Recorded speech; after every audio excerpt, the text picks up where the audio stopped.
आज से चैत्र मास की शुरुआत हो गई है। चैत्र में सबसे खास पर्व माना जाता है नवरात्रि। इस माह में हर साल चैत्र नवरात्रि मनाई जाती है, जिसकी शुरुआत चैत्र माह के शुक्ल पक्ष की प्रतिपदा तिथि से होती है। फिर 9 दिनों तक देवी दुर्गा के अलग अलग स्वरूपों की पूजा की जाती है। साथ ही भक्त 9 दिन का व्रत रखते हैं। 9 दिन अलग अलग तरह के पकवानों का भोग देवी को अर्पित किया जाता है। श्रद्धा के साथ पूजा पाठ किया जाता है। इसमें अष्टमी और महानवमी का दिन सबसे श्रेष्ठ माना जाता है। इस दौरान कन्याओं को देवी का स्वरूप मानकर घर बुलाकर उन्हें भोग प्रसाद अर्पित किया जाता है। ऐसे में आइए जानते हैं कि इस साल चैत्र नवरात्रि कब से कब तक रहेंगे। साथ ही जानते हैं कि 9 दिनों की पूजा पद्धति।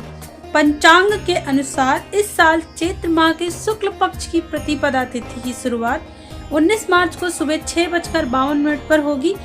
वहीं इस तिथि का समापन 20 मार्च को सुबह 4:52 पर हो जाएगा। ऐसे में चैत्र नवरात्रि का शुभारंभ 19 मार्च से ही होगा। 27 मार्च को रामनवमी के साथ चैत्र नवरात्रि की समाप्ति हो जाएगी। इस साल चैत्र नवरात्र पर घट स्थापना के लिए 2 शुभ मुहूर्त हैं। पहला शुभ मुहूर्त 19 मार्च को सुबह 6:52 से लेकर सुबह 7:43 तक रहेगा। दोपहर को अभिजीत मुहूर्त में भी कलश स्थापना की जा सकती है। अभिजीत मुहूर्त दोपहर 12:05 से लेकर दोपहर 12:53 तक रहेगा। नवरात्रि की पूजा विधि। नवरात्रि पहले दिन सुबह स्नान आदि के बाद स्वच्छ वस्त्र पहने, फिर पूजा स्थान पर लाल वस्त्र बिछाकर देवी दुर्गा की प्रतिमा या चित्र रखें।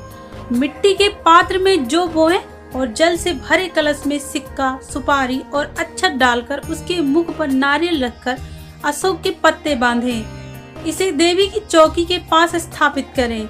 एक अखंड ज्योति प्रज्वलित करें और ध्यान रखें कि वो पूरे 9 दिनों तक निरंतर जले। अगर आप अखंड ज्योति नहीं जला सकते हैं तो प्रतिदिन सुबह पूजा के वक्त दीपक जलाएं।